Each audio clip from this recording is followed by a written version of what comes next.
اعوذ باللہ من الشیطان اللعین الرجیم بسم اللہ الرحمن الرحیم رب اشرح لی صدری ویسر لی امری واحلل عقدۃ من لسانی یفقہوا قولی اللہم صلی علی محمد وآل محمد۔ صاحبان ایمان، مومنین مومنات، جیسے ہی ماہ رجب المرجب کا مہینہ آتا ہے تو ہر گھر میں نظر و نیاز کا اہتمام کیا جاتا ہے، ابتداء میں، وسط میں اور آخر ایام میں۔ تو بالخصوص جو ایک دن ایسا جس میں تمام مومنین، اکثر مومنین جو اپنے گھروں میں محبان اہل بیت اطہار علیہ السلام ایک نظر نیاز کنڈے کا اہتمام کرتے ہیں، وہ دن ہے 22 رجب المرجب کا۔ یعنی 22 رجب المرجب کے دن نظر و نیاز کنڈے کا کرنا، یہ رسم منانا، گھروں میں مومنین کو بلانا، انہیں کھلانا پلانا۔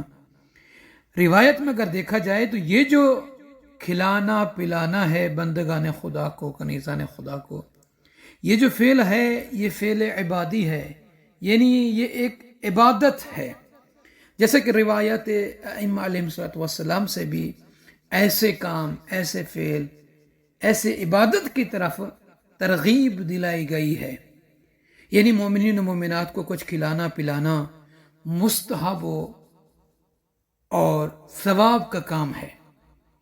اور یہ 22 رجب المرجب کا دن جو پاک و ہند میں خصوصاً بڑے شوق و ذوق کے ساتھ یہ دن منایا جاتا ہے، بڑے بڑے اہتمام کیے جاتے ہیں، حتیٰ کہ اہل سنت برادران بھی اپنے گھروں میں نظر و نیاز کرتے ہیں۔ امام جعفر صادق علیہ السلام کے نام سے یہ نیاز پکاتے ہیں۔ یہ جو 22 رجب المرجب کا دن ہے، یا کسی بھی مہینے میں کسی بھی دن میں مومنین کو کچھ کھلانا پلانا، یہ ایک روایت میں جیسے کہ ہم نے بتایا ہے کہ اجر اور ثواب کا کام ہے۔ اسے آپ فرض یا واجب نہ سمجھیں، اور خصوصاً اسی دن کے بارے میں یہ کہیں کہ امام جعفر صادق علیہ السلام کا فرمان ہے کہ نیاز و کنڈے کے بارے میں کہ امام علیہ السلام نے حکم دیا ہے، امام علیہ السلام کا اسی دن کے بارے میں نیاز کرنے، کنڈے کرنے کے بارے میں کوئی حکم نہیں ہے، کوئی ایسی روایت نہیں ہے، کوئی ایسا فرمان امام علیہ السلام کا نہیں ہے۔ آپ یوں سمجھیں کہ یہ مومنین کو کچھ کھلانا ہے، پلانا ہے، جو کہ باعث اجر و ثواب ہے۔ تو آپ مومنین مومنات ایک مستحب و ثواب اور اجر کے کام پر نظر بھی مان سکتے ہیں، اور اس نظر و نیاز یعنی کنڈے کو امام جعفر صادق علیہ السلام کی بارگاہ اقدس امام علیہ السلام کی طرف تحفتاً ہدیتاً بھی پیش کر سکتے ہیں۔ تو 22 رجب المرجب کے دن جو کچھ بھی پکائیں اور جو کچھ بھی پڑھیں، امام علیہ السلام کی خدمت مبارک میں اپنی طرف سے، اپنی فیملی، بچے، مرحومین مرحومات، جتنے بھی عزیز و قارب ہیں، سب کی طرف سے یا کسی ایک مخصوص کی طرف سے ہدیتاً تحفتاً امام کو پیش کر سکتے ہیں۔ تو ایسا کرنے سے کیا ہوگا؟ اس کے اجر اور ثواب کے جو درجات ہیں اس میں بلندی اور اضافہ ہوگا۔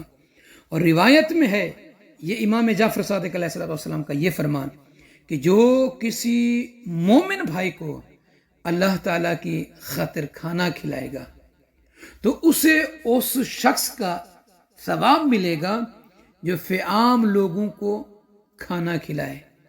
جب راوی نے امام علیہ السلام سے پوچھا، سائل نے، تو وہ کہتا ہے کہ میں نے امام علیہ السلام سے پوچھا کہ مولا یہ فعام کیا ہے؟ تو امام علیہ السلام نے فرمایا 1,00,000 افراد، یعنی جو اللہ کی خاطر کسی مومن بھائی کو کھانا کھلائے گا تو اللہ اسے 1,00,000 افراد کے برابر ثواب عطا فرمائے گا۔ تو آپ چاہے وہ رجب کی 22 کو اس نیت سے کھلائیں اور 27 کو کھلائیں، یا کسی بھی دن کسی بھی مہینے میں ائمہ علیہ السلام سے منسوب کر کے، یعنی تحفتاً ہدیتاً، تو اس میں آپ کے اس فعل میں ثواب بھی ہوگا اور اضافہ بھی ہوگا۔ دعا کرتے ہیں کہ پروردگار عالم ہم اور سب کو ائمہ علیہ السلام کے فرامین اور اقوال پر پابند ہونے کی توفیق عطا فرمائے۔ اللہ پاک آپ سب کو سلامت رکھے، آپ سب کو خوشیاں عطا فرمائے۔ چینل کو لائک، شیئر اور سبسکرائب فرما دیجیے گا۔ جزاک اللہ۔